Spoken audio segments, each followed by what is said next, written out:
I'm filming myself hit a bong in 1080p now. Alright, so tonight I'm gonna read some Let's Not Meet stories. I'm definitely gonna do a shit ton more true crime stories, but those take a lot of research because I definitely don't wanna report anything wrong, you know, I definitely don't wanna clickbait the video in any way. I just wanna try to do the whole thing with respect. But yeah, the Let's Not Meet stories, let's be real, those are easy and they're just really fun. I just like doing these ones, so I'm gonna do a lot of these ones and I'm gonna do a lot of true crime stories. So today we're just gonna try to find some good ones, hope there's some good shit on Let's Not Meet.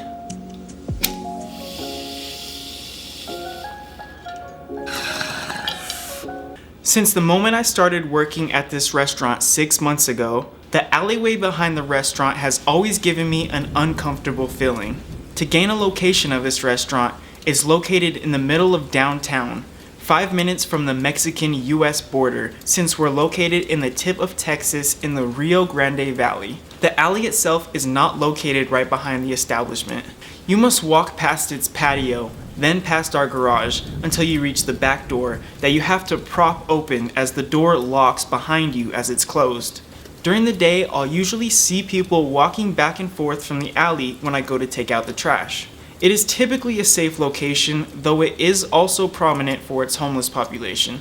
They're usually harmless despite a few that are noticeably mentally ill. My colleagues have even gotten to know a few and have given leftovers whenever possible. I work as part of the kitchen staff at this restaurant and most of the time will work past 10 p.m. At night, my boss usually never lets the women take out the trash just to be safe, especially a petite, 5-foot, Hispanic, 28-year-old female. Anyway, since the quarantine started, our kitchen staff has become quite small. So I'll usually help take out the trash with one of the other men working. This night was pretty slow, and my fellow coworkers and I were encouraged to clean up and leave early. At around 9:45, I decided to get 2 of the slightly full trash bags and take them out back myself, assuming someone will see my actions and take the other 2 out after me.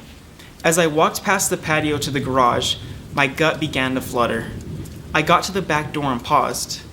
Maybe you should wait, I told myself, but the smell protruding from the bags was nauseating. I pushed the door and propped it open with the brick we usually kept nearby. The alley was dark and silent. The air felt menacing. The only light illuminating was from the bulb above the door. I walked quickly to the bins and lifted up the top and dumped the trash. Then slowly a man stood up from the other side of the dumpster. He wasn't very big, but he looked a lot older.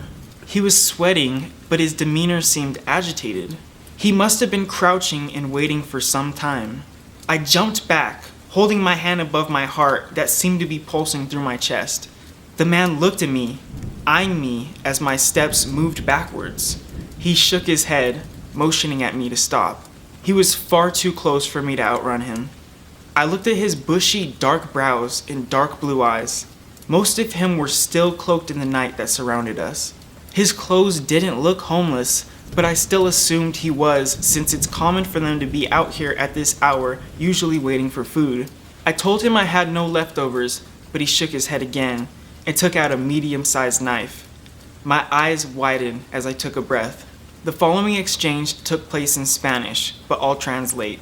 I don't have my purse. I was working. I'm still working. Just come with me, he said, using his knife as a pointer. My mouth grimaced. Having no idea where this small amount of courage came from, I said, my friend's coming right now with the rest of the trash. No, come now. He said more hurriedly and stepped closer, and I stepped back again, speaking again with a little more tenacity. They all saw me come over here. There's more trash and he's coming right now. He's standing outside right now and I just need to yell. You are not going to scream. I'll gut you. To this day, I don't know what came over me, but I replied, watch me. We looked at each other, daring each other. Then we both heard footsteps coming from inside the garage, and he ran past me. I stood there breathing again. I didn't even know I was holding my breath. I turned to see my friend John come out of the door. We're almost done over. He stopped after seeing my face. What happened? I explained everything as tears ran down my face. My friend decided to run down the alley and try to catch him, even though I told him not to and that he's gone by now. It was about 5 minutes until he came back. John relayed to me that no one was around except for some homeless guys we were familiar with. He asked them if they saw anyone running from the alleyway, and they said yeah, but they didn't recognize the man, and he took off in the opposite direction. John took me back inside and told our boss what happened. They called the cops, whose station was pretty close by. They sent someone to patrol the area and gathered a description for me, which I gave. My boss let me leave early, and John walked me to my car. He told me it's too bad we don't keep a camera back there. It would have been cool to see how I handled the guy. I smiled slightly, but my stomach was still in knots. He looked at me and apologized. I moved my hand to stop him and told him I'd be fine. Unfortunately, I still work there, but I've been excused from trash duty from now on. Obviously, they never found him. I don't want to think about what would have happened to me if I was complicit. Something gave me the courage to argue back to him, and thank goodness my friend came out just in time. So man, waiting behind the dumpster, let's not meet again. Fuck, dude. Yeah, dude, I fucking hate taking the trash out at night. Like, I don't even do that here at this fucking apartment. But yeah, at work it's sketchy as hell, dude. But yeah, it was kind of the same situation at this one place I worked at. I won't say where, but I would take the trash out at night and there would just be a homeless dude waiting there because it's like a fast food place, and like I'd give him the leftovers, but it's always kind of creepy because like, you know, you just know he's there. Alright, I'll probably just read one more. This one's called Creepy Guy on the Train. Quick smoke break.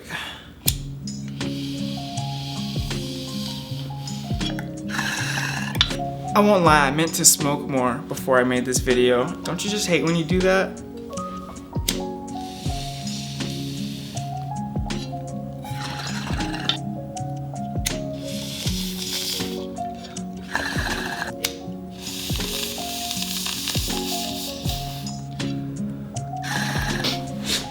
I might crack one of these bad boys open.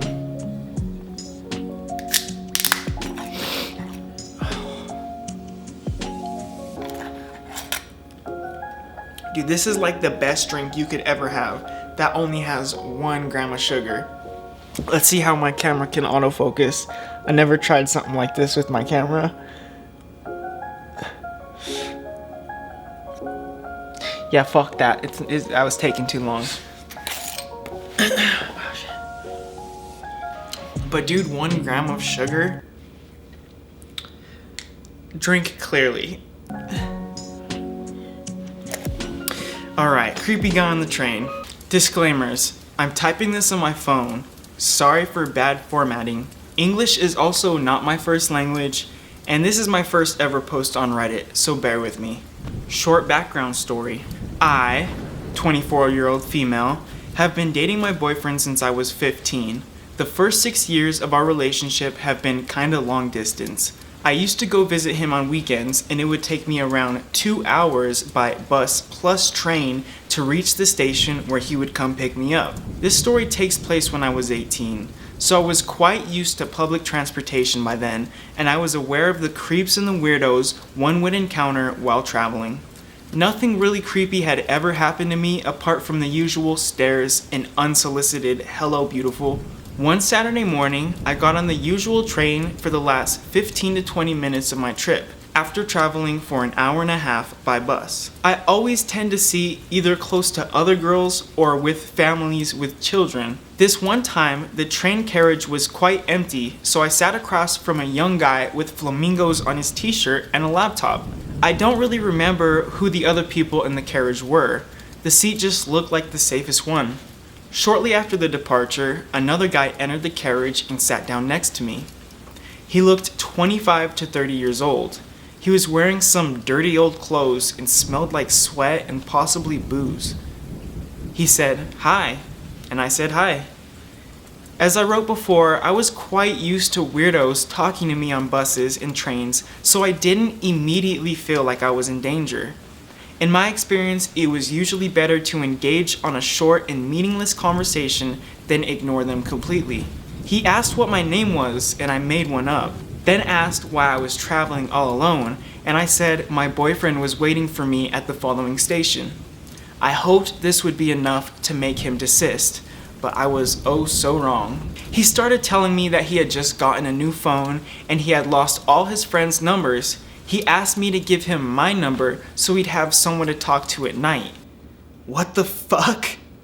I politely declined. At that point, I was starting to feel very uncomfortable, but my stop was only 5 to 10 minutes away, and I still thought he was going to give up and leave. He insisted on me giving him my phone number and started getting closer to me. At this point, I stopped answering his questions and looked in the opposite direction. This must have bothered him because he suddenly put his dirty hand on my thigh to get my attention.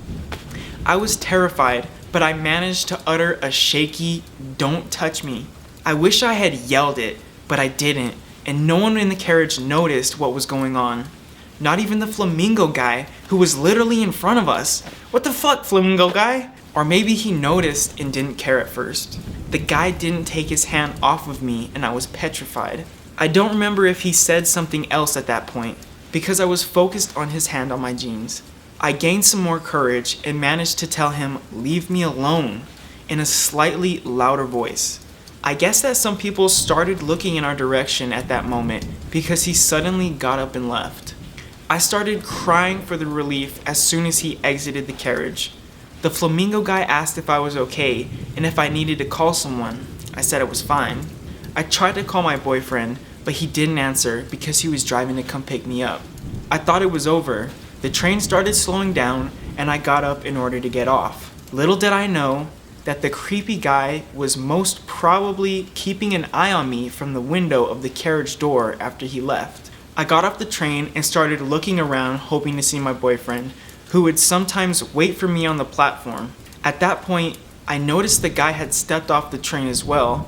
As soon as we made eye contact, he started walking toward me. I felt my heart drop. I turned around and started walking quickly towards the stairs, hoping he would lose me in the crowd. As soon as I reached the underground corridor, I started running. I got to the other side of the tunnel. I ran up the stairs and towards the restrooms. I don't know why I didn't run up the main hall instead. I was panicking, and I just went for the first place that came to mind.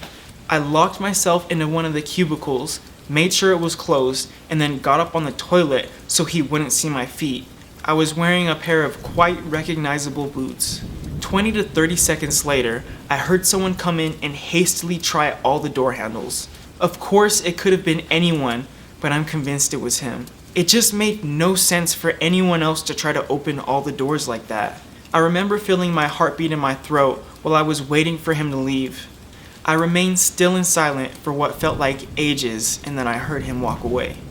At that point, I started crying again and finally managed to call my boyfriend and told him I was locked into one of the toilet stalls. When he got there, I came out of the stall. I was shaking uncontrollably, but he somehow managed to calm me down. When we got out of the restrooms, there was no sign of the guy, and I never saw him again. Looking back now, I know I should have reported him to the authorities, but I stupidly thought they wouldn't believe me or that they were going to shrug it off as not a big deal.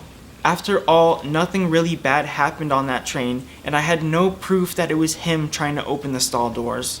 The experience made me avoid trains for a while, but after some time I managed to overcome my fear. Please, creepy guy on the train, let's not meet again. Fuck, man. I feel bad. A lot of these stories are like just women trying to go fucking home. It sucks. Or just working, you know? It's bullshit. But yeah, that's all I'm gonna read today is just 2 quick little stories. So yeah, I don't know exactly what case I'm gonna do next, but I'm looking at some Irish serial killers and shit. I'm trying to keep it in the genre of like foreign serial killers or just murder cases and stuff like that, you know, because there's a lot of people who do true crime videos, and you know, I feel like just if I do foreign videos, it's stuff that hasn't been covered as much here in the US.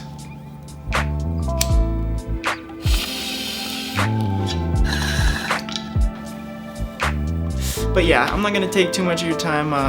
Thank you guys for watching.